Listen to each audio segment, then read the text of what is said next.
Now, someone had a question on one of my comments relating to bugs because a recent report says insects are the future of food. Bugs for dinner? Eating insects? They want us to all eat bugs by 2050 because of the rise of population. Will be roughly about maybe 9 billion people on this planet. So how are we going to feed them? I mean, everyone knows this fact because of the climate change and beef is not sustainable. We need to find other sources of food. I like to say my life's mission is to breed a bug that tastes like bacon. And yes, they even say the grass-fed regenerative farming type agriculture needs to go because of all the cow burping and the methane and what that does to the environment, because that's the big problem. And one of the big solutions would be the bugs because they're so high in protein and they're so nutrient dense. Well, let's do a little breakdown of this topic, because if we take 100 grams of these bugs, in this 100 grams, we have about 12 grams of actual protein. And there's about 5 grams of fat,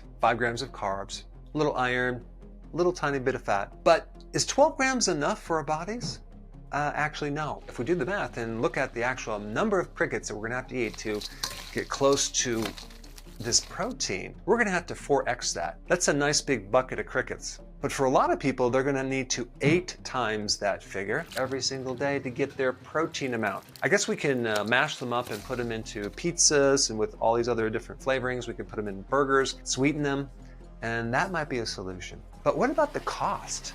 It's gonna be quite expensive, right? But they can bring the cost down by feeding the crickets, you know, cheaper materials like maybe corn, soy, beet sugar, something like that. The problem with that is the nutrition comes down, you know, and then the protein level comes down, and that's one little issue. Quite expensive to have healthy insects to eat, okay?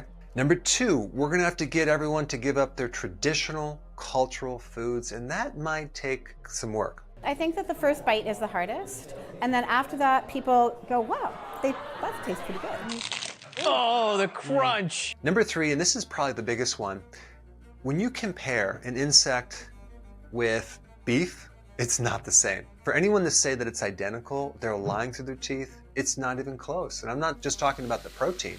I'm talking about the quality of protein. I'm talking about the nutrition, all these other factors that is in beef that is not in crickets. So don't buy into it's the same thing. Number 4, insects carry pathogens. So there's one study in 2019 that evaluated quite a few cricket farms that were developing edible crickets, and 81% of them had parasites. 30% were potentially pathogenic. There's also a higher incidence of worms in crickets, and viruses, and bacteria, and funguses. Then we have the safety studies, right? We have to do all that. Then we're gonna have to probably heat and cook these insects to kill off the microbes, but then we're also going to kill off a lot of the nutrition as well. There's this unregulated field of using pesticides on these insects.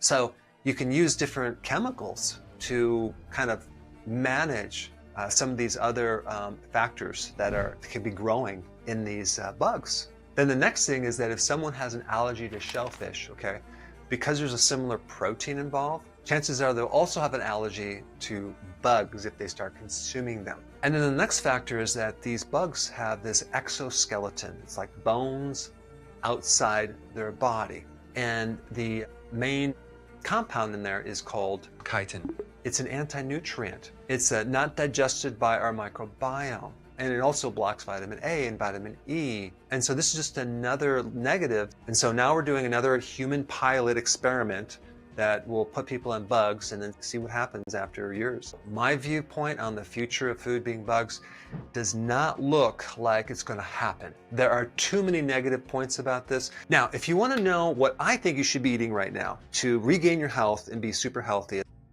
I think it's probably the most healthy food that you can eat. It's right here, check it out. I have a quiz for you today, and I wanna see which one of these do you think is healthier? We're mainly only looking at the nutritional facts. So we have product A and product B. On the left, there's 29 grams of total fat. On the right, there's 8 grams of total fat. On the left, there's 4 grams of saturated fat. On the right, there's only 1 gram of saturated fat. On the left, there is 17 grams of carbohydrate. On the right, there's 16 grams of carbohydrate. On the left, there's 1 gram of sugar, and on the right, there's 0 grams of sugar. So Based on that data, which one is healthier? Now, you're probably going to pick B, right? Well, let's take a look at what A is. A is avocados. What's B? Doritos. That's right, Doritos. Tip number 1, you cannot determine the health of a product by the nutritional facts. You must look at the ingredients. Let's take a look at these ingredients.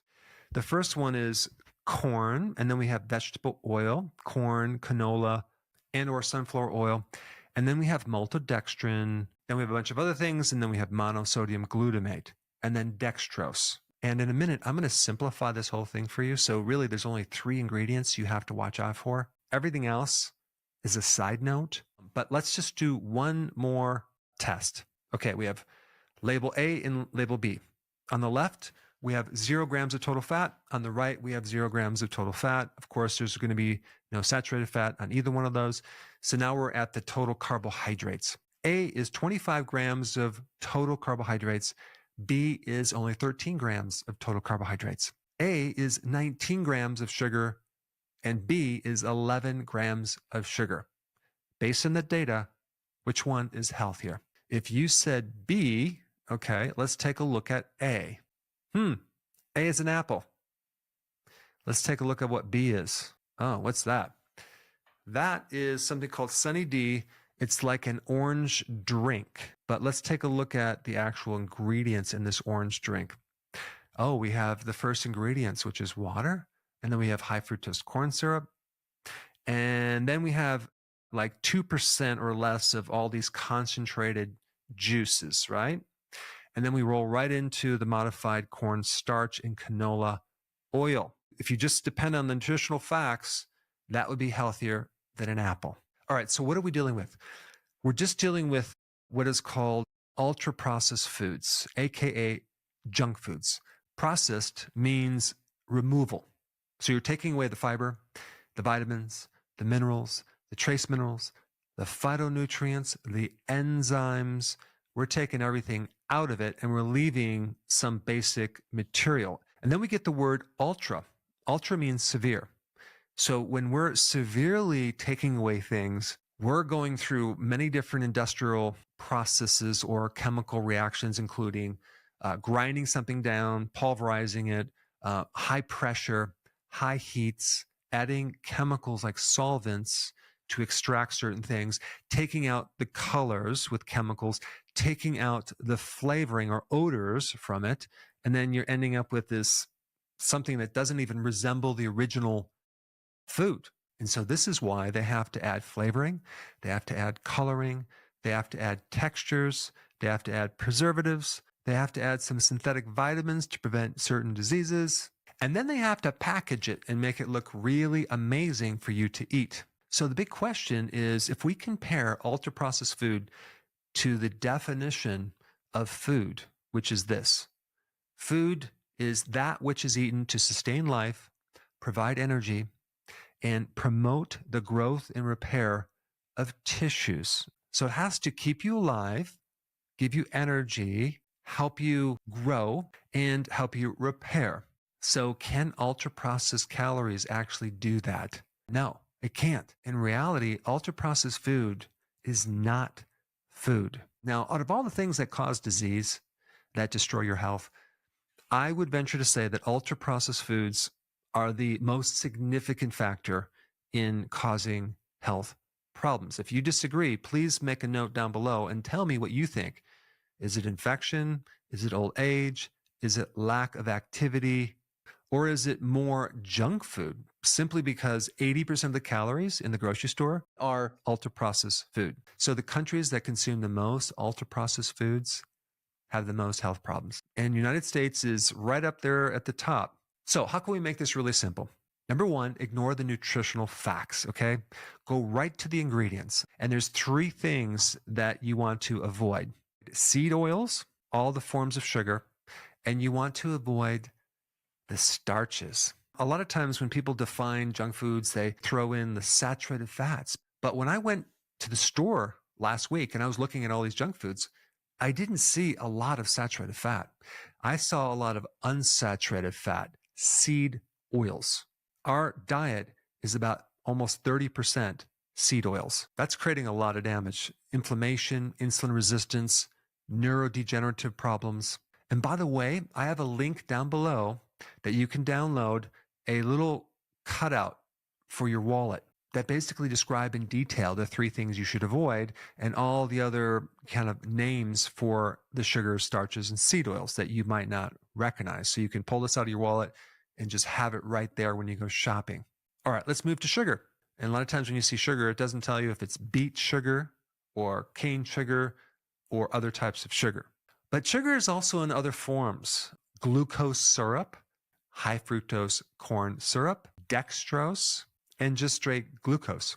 Now let's move to the starches. Corn, corn starch, modified cornstarch, modified food starch, maltodextrin, dextrin, corn flour, wheat flour, modified wheat starch. Now, there's 2 more things that are kind of on the side that I would also recommend not consuming as well.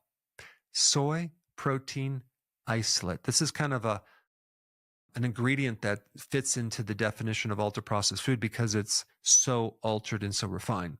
And then monosodium glutamate because that's a flavor enhancer. So go ahead and click the link down below and download the little card cutout so you can put it in your wallet and start reading labels and start getting this stuff out of your diet.